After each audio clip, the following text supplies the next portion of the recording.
Oi, gente. Primeiro, eu queria pedir desculpas por demorar tanto para postar outro vídeo. E queria também agradecer por tantas mensagens. Eu recebi muitas mensagens, muitos comentários. E eu agradeço bastante. Espero que o primeiro vídeo tenha ajudado vocês em alguma coisa. Primeiro, eu acho importante eu falar como que eu estava, né? Sim, eu comecei a buscar médicos porque eu tomava Diamox, depois eu comecei a tomar topiramato, furosemida, fazer punção toda semana. E a minha pressão continuava alta, eu continuava tendo alguns apagões de visão, ficava tudo preto. Eu ficava cega por alguns segundos, mas eram os segundos mais desesperadores que eu tinha. Então, esse era o meu quadro, né? Muito ruim. Fora isso, os efeitos colaterais dos remédios eram horríveis. Assim, eu cheguei a ficar com cãibras em lugares que eu não imaginava que tinham músculos. Eu tinha pesadelos à noite. O topiramato me deixava completamente lesada. Assim, eu esquecia das coisas. E eu tenho uma memória super boa, normalmente. Então, esse era o meu quadro. Era muito ruim. E eu comecei a procurar, de repente, algum outro profissional, né? Alguma outra opinião. E eu fui mais ou menos uns 14 médicos.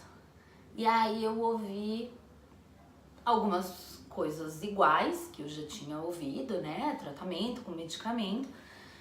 E algumas coisas, algumas barbaridades. E aí eu vou contar algumas barbaridades agora, só pra dar um pouquinho de risada. Eu acabei indo numa neurologista super conceituada, super famosa, bem reconhecida. Ela era uma graça. Assim, eu cheguei no consultório, fui super bem tratada. E aí ela perguntou como eu tava, começou a fazer algumas perguntas, só que eu tava muito fragilizada. E eu comecei a chorar. E aí ela falou pra mim, você tá deprimida, você precisa de antidepressivo, você precisa tomar antidepressivo. O seu problema não é a hipertensão intracraniana, não é a pressão alta, né? Você precisa tomar antidepressivo. E aí eu chorei mais ainda, né? Minha mãe tava comigo, ai, coitada, gente, foi horrível. Aí eu fui em outro neurologista, e ele olhou pra mim e falou que eu estava com depressão também, e eu estava criando uma doença que não existia. E eu precisava de remédios psiquiátricos. Teve um outro neurologista famoso também, e que ele começou a perguntar, né, dos meus hábitos, enfim, alimentares. E eu falei que eu tava tomando shake na hora do almoço. E aí ele escreveu no receituário: parar de tomar Herbalofo. Não tome mais Herbalife. Queria, porque eu nunca mais tomei e continuei doente. Enfim. Eu fui em um outro médico. E aí, acho que foi pior ainda. Porque ele falou pra mim, você não tem pseudotumor. Não tem, o seu índice de massa corporal tá normal, você não tem trombose, você não tem nenhuma estenose, você tem alguma doença autoimune.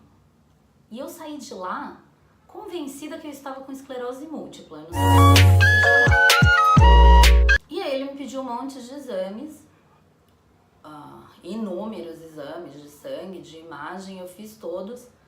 E aí, quando eu voltei, quando todos os exames deram negativos, ele não sabia o que falar. Barbaridade número 4. Neurooftalmologista, super conceituado também, famoso, escreveu vários artigos, caso de hipertensão intracraniana idiopática, papiledema, assim, vendi um rim para pagar a consulta dele, fui lá. Ele olhou pra minha cara e perguntou se eu sempre fui torta dessa forma. Falei, como assim torta, doutor? Aí ele falou, você tem um olho mais fechado que o outro. Achei uma falta de respeito ele me chamar de torta, mas continuei lá. E aí ele começou a debochar que eu tinha dor com 38 de pressão, né? Dar risada, ser irônico, ser grosso, mal educado.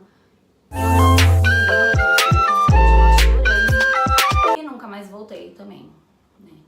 Enfim, eu acho que faltou um pouquinho de empatia. Acho que ele não estava num dia bom, mas ele não precisava descontar no paciente. Enfim, eu não duvido da capacidade técnica do médico, mas pra mim foi horrível, eu não volto mais.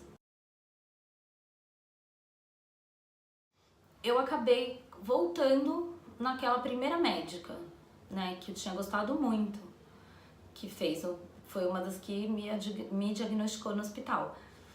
E eu vi que a culpa não era dela, porque a conduta de todos os médicos era a mesma e eu não estava melhorando. E eu voltei e ela viu meus exames e falou: Ana, não tem jeito, eu vou te encaminhar para o neurocirurgião. E aí ela me encaminhou para um neurocirurgião, que é o meu médico até hoje, que eu gosto, eu sou apaixonada por ele, gosto demais, assim, eu tenho uma relação muito boa com ele, porque ele me explica os detalhes do meu diagnóstico. Ele sempre fala pra mim: Ana, a gente vai resolver isso juntos. Isso pra mim é muito importante. O médico que faça com que eu também me torne protagonista, entendeu? De toda essa melhora. Então, não é só ele que vai me curar, ele que vai me operar e me deixar bem. Ele fala: a gente vai resolver isso juntos. E isso pra mim é muito importante. Então eu contei tudo isso porque eu acho que não importa se você tá fazendo tratamento no SUS, se você tá fazendo tratamento particular, se você tá fazendo tratamento no plano de saúde. A gente tem sim a opção de trocar de médico em qualquer um desses lugares. O meu neurocirurgião, por exemplo, ele me atende pelo convênio, mas ele atende no SUS, no HC.